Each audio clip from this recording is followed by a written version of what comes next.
Factually inaccurate. Morally correct. This is Babylon Bee Radio. Our top story. After becoming a national cause du jour while being unjustly held in a Russian prison, Brittney Griner has returned to the WNBA and disappeared into total anonymity.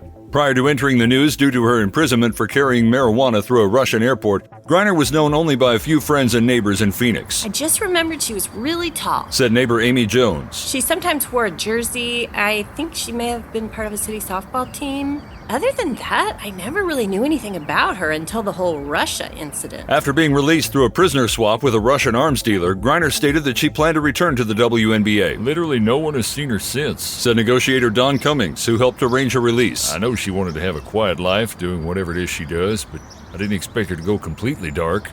I just hope she's happy wherever she is. Meanwhile, Griner's former prison basketball team back in Russia had suffered an embarrassing defeat as the Merchant of Death went 0-12 from the floor. In response to negative backlash over a poorly negotiated prison exchange with Russia, President Biden has begun reading The Art of the Deal by Donald Trump. I vow to do better. Biden told the family of Paul Whelan, a former U.S. Marine who's still stuck in a Russian prison. That's why I picked up this great book from the library. I mean, look at this guy. He looks like he makes deals every day. I promise you, I'm going to be just like him.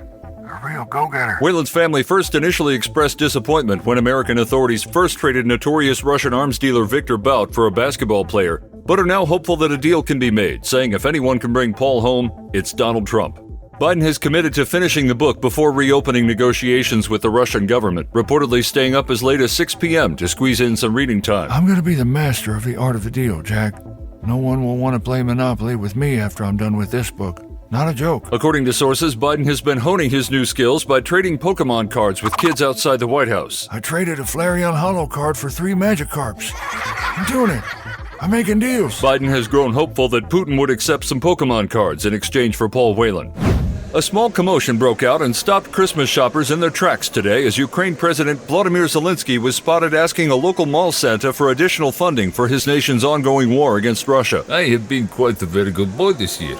I solemnly request that you give me another $50 billion to help us in our courageous crusade against the evil Russian invaders. Witnesses reported seeing Santa nodding politely as Zelensky spoke, despite the obvious discomfort that came with having a grown man sitting on his lap.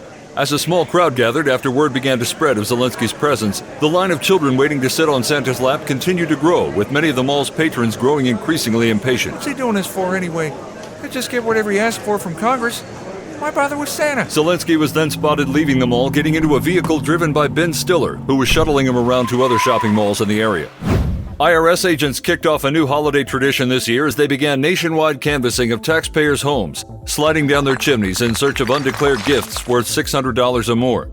Terrence Poole, special agent in charge of joy quashing, explained the agency's actions. We understand that people get caught up in the spirit of the season and all that, but we want to be a constant reminder that celebrating the birth of the Savior of the universe is not more important than giving an account to the government for every single thing you have. The Jackson family of Muncie, Indiana were initially surprised to find the black-suited agents pouring out of their chimney and ripping open their presents, but became cooperative after the father was given an explanation and a brief sleeper hold.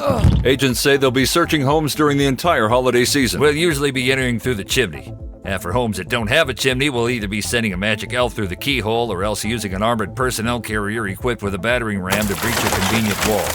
Yeah, one of those. Probably the second one. Agent Poole said the IRS had faced some difficulties with their searches so far. It was a little embarrassing one time when we ended up in Sam Bankman-Fried's house. We just apologized and backed out slowly. I'm sure he's got nothing important to declare. Toronto dentist Joseph Meyer is now offering euthanasia as an alternative to cavity fillings, introducing the service at his Yorkville practice among growing demand for assisted suicide in the country. So, your tooth hurts, huh? Well, I could put you on a Medicare waiting list and let you suffer for several months, or I can just take care of this now and compassionately whack you for free. Meyer has seen an influx of patients since announcing the service. Patients are always complaining about how much fillings hurt. One patient said, "Oh, it's killing me." And that's when I got the idea to kill him. A group of anti-euthanasia protesters gathered outside Meyer's office, but were quickly dispersed by a team of Mounties shooting tear gas and rubber bullets. Meyer has 6 euthanasia appointments, 2 fillings, and a root canal scheduled for tomorrow. Despite continued growth and financial success, fast food chain Chick-Fil-A has received a word of warning from an unexpected source as psychologist, professor, author, philosopher, speaker, chicken sandwich eater Dr. Jordan B. Peterson cautioned an employee of the restaurant chain about expressing excessive agreeableness. You've got to be very careful here. What kind of something? You're a very agreeable person, and that's a valid approach for the work you do, but you have to also be aware that some customers will take advantage of that and come away with far too many sauce packets. It's like, no, you have to decide whether you're going to make something of yourself or just be a doormat your whole life, bucko. As Peterson completed his order, the well-trained employee customarily replied, My pleasure. It may well be your pleasure, certainly, but my request for an additional large order of waffle fries with my combo may not be something you feel pleasure complying with.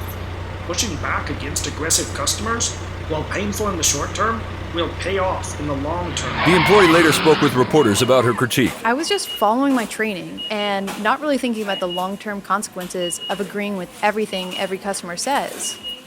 This changes everything. After finishing his meal, Peterson was believed to be on his way to Dairy Queen to enlighten another young employee and ask if they had any all-meat blizzards. Drag queen story hours are taking the nation by storm, and children at the East Side Public Library in Los Angeles aren't being left behind. Kids of all ages gathered excitedly in the children's section of the library this afternoon to hear a story read by up-and-coming drag queen Kirkdazzle Glamouroni. Hey kids, who's ready to read some stories? Glamouroni entered the room in a blonde wig, carrying a large leather-bound book. Audience members responded with delight as parents who brought their kids to hear stories read by a man in a dress, apparently on purpose and somehow completely within the bounds of the law, cheered wildly. Their excitement slowly morphed into horror, however, as Kirkdazzle Glamouroni began reading from the Book of Romans. The wrath of God is being revealed from heaven against all the godlessness and wickedness of people who suppress the truth by their wickedness, since what may be known about God is plain to them because God has made it plain to them. For since the creation of the world, God's invisible qualities, his eternal power and divine nature, have been clearly seen being understood from what has been made, so that people are without excuse. It was not immediately clear if Glamouroni had accidentally grabbed the wrong book, as parents had been under the impression the drag queen would be reading material appropriate for kids, such as This Book is Gay, Bye Bye Binary, or How to Cut Off Your Body Parts. Horrified parents covered their kids' ears and carried them out of the library, running in terror as Glamouroni chased after them. Have you ever lied? Have you ever stolen? Have you ever hated anyone?